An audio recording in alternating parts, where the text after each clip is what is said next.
जिस दिन मेरा बेटा शहीद हुआ उस दिन पूरे देश का बेटा था, आज एक फैमिली का बेटा बनकर रह गया। मोदी सरकार से रिक्वेस्ट करती हूँ मैं कि आप हमारी कुछ मदद करो, लेकिन सीओ आशीष से पहले ही शहीद हो चुका था। कल हम मरेंगे, कौन हमें कंधे पे लेकर जाएगा हमारे बेटे के बगैर? मेरे बेटे का हीरो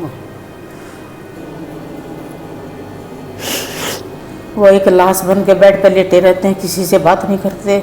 13 सितंबर 2023 को जम्मू कश्मीर के अनंतनाग में एक आतंकवादी मुठभेड़ में, जो कि 19 RR के बटालियन कर्नल मनप्रीत सिंह के नेतृत्व में लड़ी जा रही थी, आतंकवादियों के साथ हुए इस मुठभेड़ में हमारे 4 सैनिक वीरगति को प्राप्त हो जाते हैं, जिनमें से कर्नल मनप्रीत स्वयं थे।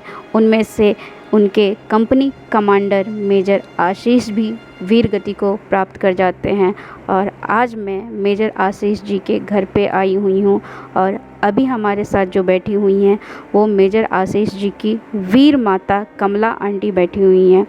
अभी हम मेजर आशीष जी के बारे में उनसे कुछ बातें करेंगे। मेरा बेटा बचपन में बहुत ही होनहार और बहुत ही स्वीट बच्चा था जी। उसने अपने सफाई का बहुत अच्छा ज्ञान था जी। पढ़ाई में टॉप में था जी। मेरे बेटे ने सेंट्रल स्कूल से +2 की जी। उसके बाद B.Tech की जी जी। 1 साल की M.Tech की जी जी। उस M.Tech के अंदर ही उसने अपना टेस्ट क्लियर कराया जी। उससे पहले उसके चाचा का लड़का 6 महीने पहले आर्मी में लगा था, उसको उससे प्रेरणा मिली जी। लेकिन हमारे को नहीं पता था कि ये आर्मी में जाएगा। हम सोचे थे M.Tech करके लेक्चरर लगेगा जी। लेकिन उसको जुनून था आर्मी का, तो आर्मी में हो गया। मेरे को कई औरत पहले पूछती थी आपका कि बेटा है कैसे आर्मी में भेज दिया। मैंने कहा भाई आपका भी एक मेरे भी एक, अगर वहाँ नहीं भेजेंगे तो कौन जाएगा वहाँ? Yes yes. अगर जिसकी मौत घर पे भी है बाहर भी है, तो आर्मी में तो भेजना चाहिए। मेरी बैक भी आर्मी, मेरे फादर भी आर्मी में थे, मेरे भाई भी आर्मी में थे, मेरा चाचा भी आर्मी में था।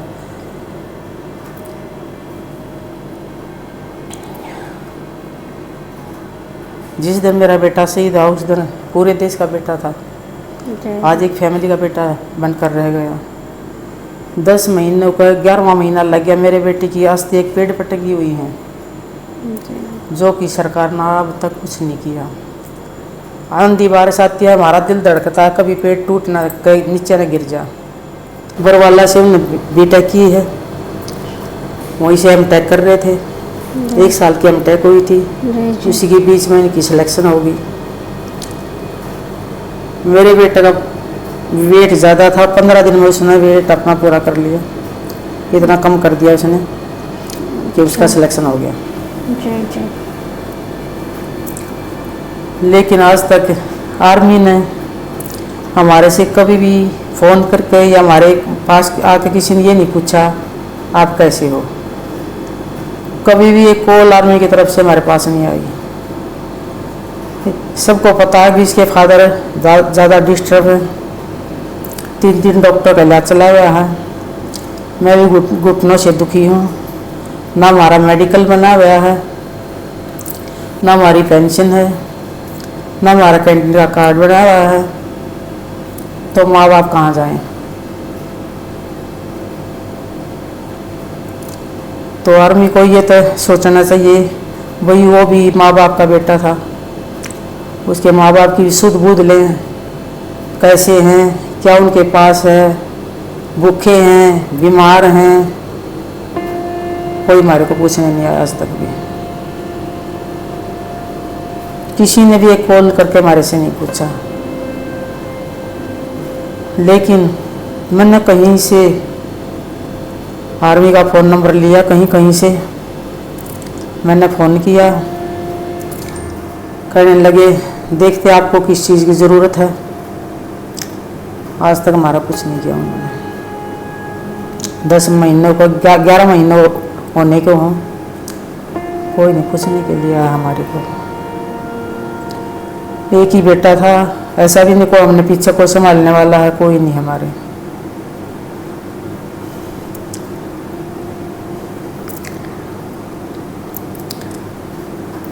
आपका ECH कार्ड बना है, मेडिकल कार्ड? हमारा कुछ नहीं बना है, ना मेडिकल कार्ड बना है, नहीं पेंशन बनी है, नहीं कैंटीन का कार्ड बना है।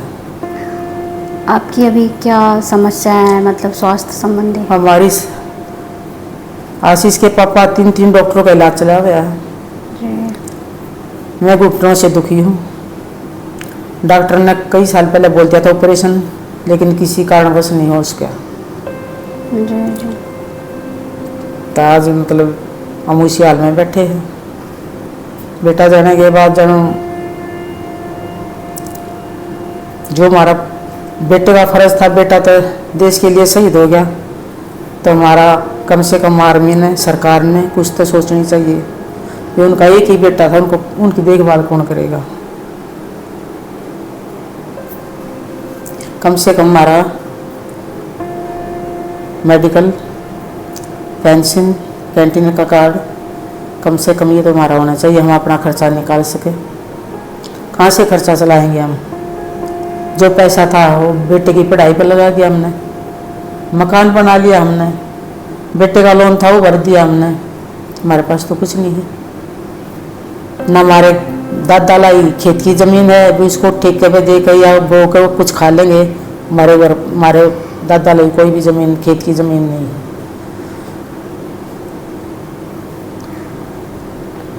उस टाइम में सरकार ने आपको क्या क्या दिया, आर्मी के तरफ से क्या क्या दिया गया? सरकार ने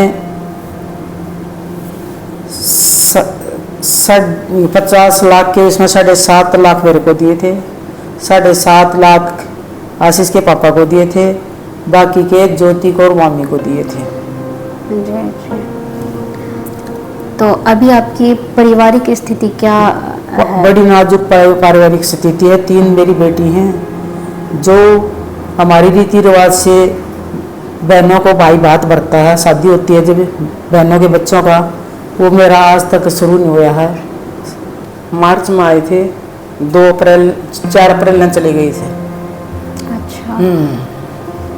अब जून में आने थे छुट्टी, जून में उनकी ट्रांसफ़र होनी थी। जी। ट्रांसफ़र होने फिर अक्टूबर में हम नगर प्रवेश करना था, जगराता करवाना था मैंने।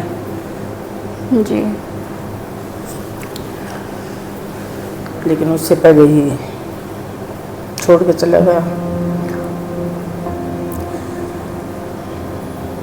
फोन पे बात हुई थी? 2 दिन पहले हुई थी। क्या बातें हुई थी सर से? बस रोज़ वीडियो कॉल कर लेता था, राजी खुशी ठीक ठाक पूछ लेता, पापा ठीक हैं। मैं तेरा अंकल एडमिट हो तभी भी नहीं आया था वो, और मार नहीं सकता। जी। फ़ोन पर बात कर लेता, लेकिन छुट्टी नहीं आया। जी। एडमिट हो रहे थे करनाल। वही नॉर्मली बात हुई थी 2 दिन? हाँ, बस नॉर्मली बात हुई थी। फिर उस दिन जिस दिन ये वो है उस दिन बात हुई थी, मतलब इनने फ़ोन नहीं उठाया था, किसी दूसरे ने फ़ोन उठाया था। जी। फिर बहू मेरे पास आई, मम्मी ऐसे ऐसे आशीष का फ़ोन किसी दूसरे आदमी ने उठाया है। मैं कहा बेटा गिर गया होगा, कुछ हो गया होगा, या किसी को दे दिया होगा।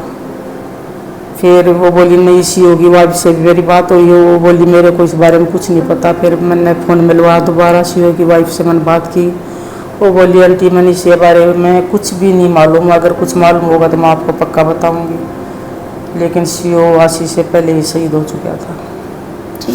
मेरे बेटे का गोली लगी पैर में, उसने अपनी टी-शर्ट निकाल ली, आधी पाड़ी सीओ के सिर पर बांध दी, आधी पाड़ी अपने यहाँ जान में बांध दी, लेकिन ज़्यादा ब्लड बढ़ने के कारण उठा नहीं सके वहाँ से, मतलब उसका शहीद हो गया।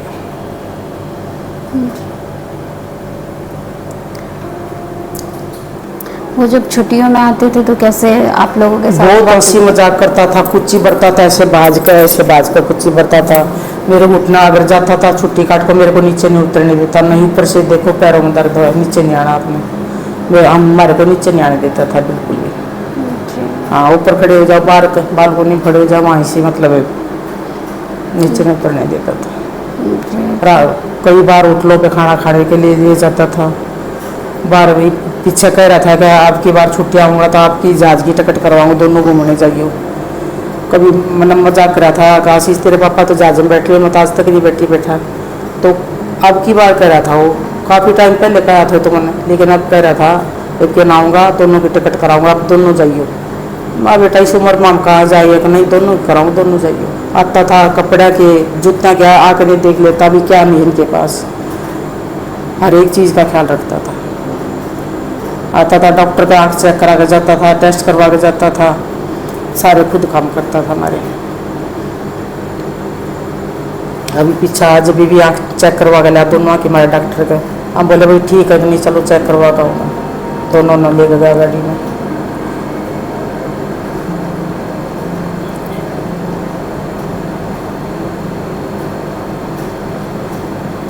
मेरा बेटा बहुत अच्छा था, बहुत अच्छा था। पैर में दर्द हो गया ना, पैर ऐसे दबाता था वो, साथ के साथ ही आराम हो जाता। सिर में दर्द हो जाए, सर में दबा कर ऐसे कैसे आराम हो जाता था। मेरे कपड़े का प्रेस भी उसको इतनी शर्म नहीं थी कि भाई मेरे कपड़े का प्रेस कर देते था, किसी चीज़ की शर्म नहीं थी उसको। झाड़ू पोछा भी कर लेता था मेरा बेटा, अगर झाड़ू पोछा नहीं वो है तब झाड़ू पोछा भी कर देता था मेरा। मेरी 66 एज है, मेरे घुटना का ऑपरेशन बोल रखा है डॉक्टरों ने।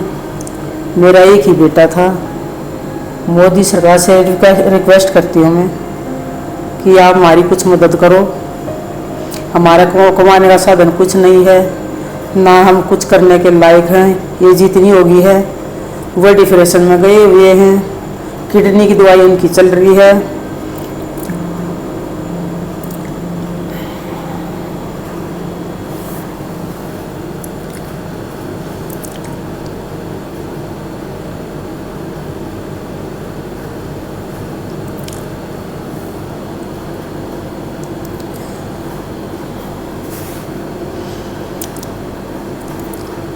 वो एक लाश बन के बेड पर लेटे रहते हैं, किसी से बात नहीं करते।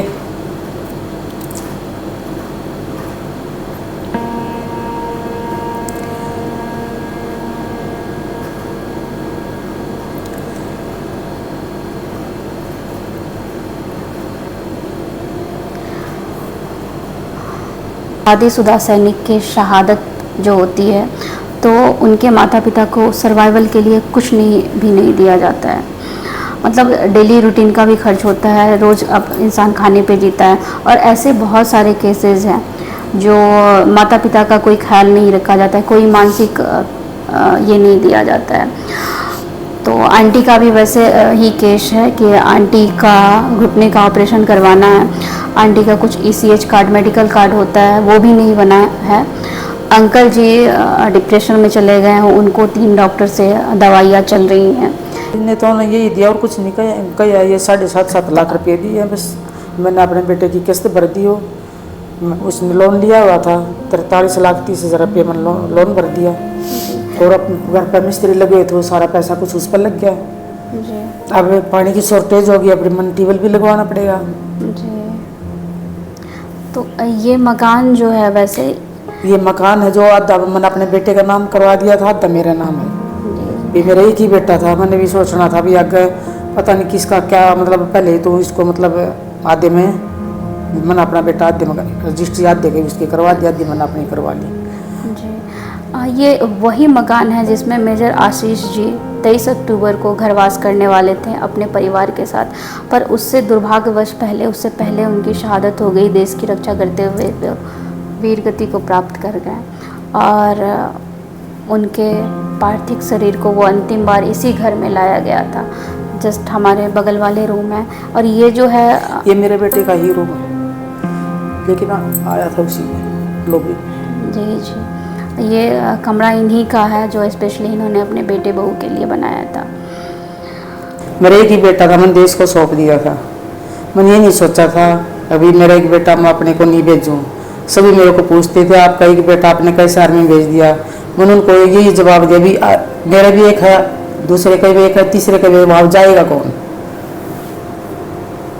जाएगा कौन? अगर सब माँ अपने बच्चों को भेजना बंद कर देंगे तो वहाँ जाएगा कौन? लेकिन ऐसा मैंने कभी भी नहीं सोचा। मैंने बड़े खुशी अपना बेटा देश को सौंपा था, लेकिन देश ने मेरे से कोई भी शुद्ध बुद्ध नहीं ली भी आप कैसे रह रहे हो, कैसे नहीं रह रहे हो। उस दिन तो सारा देश खड़ा होकर था हम आपके साथ, हम, लेकिन किसी ने भी हमारी शुद्ध बुद्ध नहीं ली आज तक भी। मेरे बेटे की 10.5 महीने हो गया, अस्ती पेड़ बटनी हुई है। बारिश आती है, आंधी आती है, हमारा दिल धड़कता है कभी पेड़ ना टूट जाए। एक स्मारक तक नहीं बना मेरे बेटे का, आज तक भी कहीं भी नाम नहीं दिया मेरे बेटे का। सरकार ने क्या करी? सरकार आगे कौन भेजेगा? अगर ऐसे माँ बाप के साथ ऐसा भी है वो होने लगा तो आगे कौन अपने बच्चों को आर्मी भेजेगा? जिस टाइम मेरे देवर का बेटा लगा 6 महीने पहले लगा था, उसी टाइम इसने ठान ली थी कि मेरे को आर्मी में जाना है। लेकिन हमारे को नहीं बोल रहा था इसको मन आर्मी में जाना है। ये अपना टेस्ट क्लियर होने के बाद हमारे पास फोन किया है अपने पापा के पास, पापा आपके बेटे का फीत लग गई है। अच्छा। इसके पापा बोले नहीं, झूठ बोल रहा है। नहीं पापा, फीत लग गई है। और मेरा बेटा इतना अच्छे स्वभाव का, सीधा सिंपल, इतना अच्छा बच्चा था, कभी भी किसी के गलत नज़र से कोई नहीं देखा। पूरी क्लास की लड़की एक अपने आशीष भाई को राखी बांधती थी। जिस दिन मेरा बेटा, उस दिन सभी इसकी क्लास की सारी लड़की दिल्ली से आई हुई थी कि हमारा एक ही भाई था, हम अपने भाई का राखी बांधते थे। लेकिन इतनी बारना का भाई भी भगवान ने ले लिया,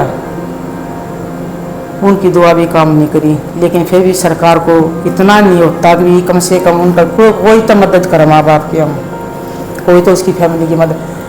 आज कौन मेरी बेटिया का कौन राखी बंधवा लेगा? कौन मेरी बेटिया का बात करता? कौन सा आकर खड़ा हो जाएगा? कौन से हमारे आधी बीमारी में हमने कौन डॉक्टर के ले जाएगा? कौन पूरी करेगा हमारी? करना हम मरेंगे, कौन हमने कंधे पे लेकर जाएगा हमारे बेटे के बगैर?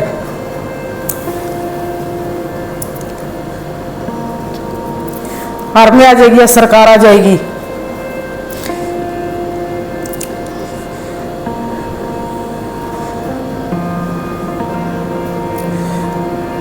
मेरे बेटे का आर्मी में भी नाम था, सभी कहते थे ये कभी भी किसी को परेशान नहीं करता, अपने बड़ी पे भी काम नहीं करवाता है। हम जाते थे, हमारी गाड़ी खुद साफ करता था, हमारे जूता का खुद पॉलिश करता था। लेकिन बड़ी पे कभी हमारी गाड़ी साफ नहीं करवाई, कभी मेरे जूता पॉलिश नहीं करवाई, नहीं करता। मेरा काम है, मेरे मम्मी पापा, मैं करूँगा। मेरे बेटे ने कभी किसी का दिल नहीं दुखाया, कभी किसी का रखा नहीं, अपने हाथ से दे दिया लेकिन किसी का लिया नहीं मेरे बेटे ने।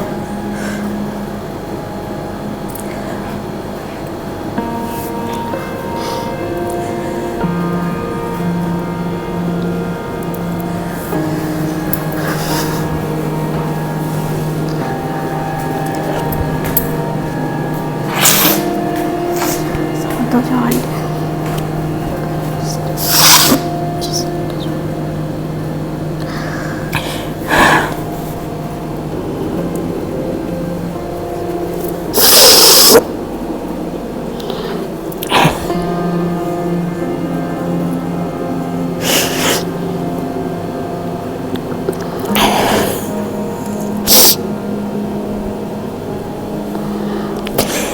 ठीक हो जाएगा।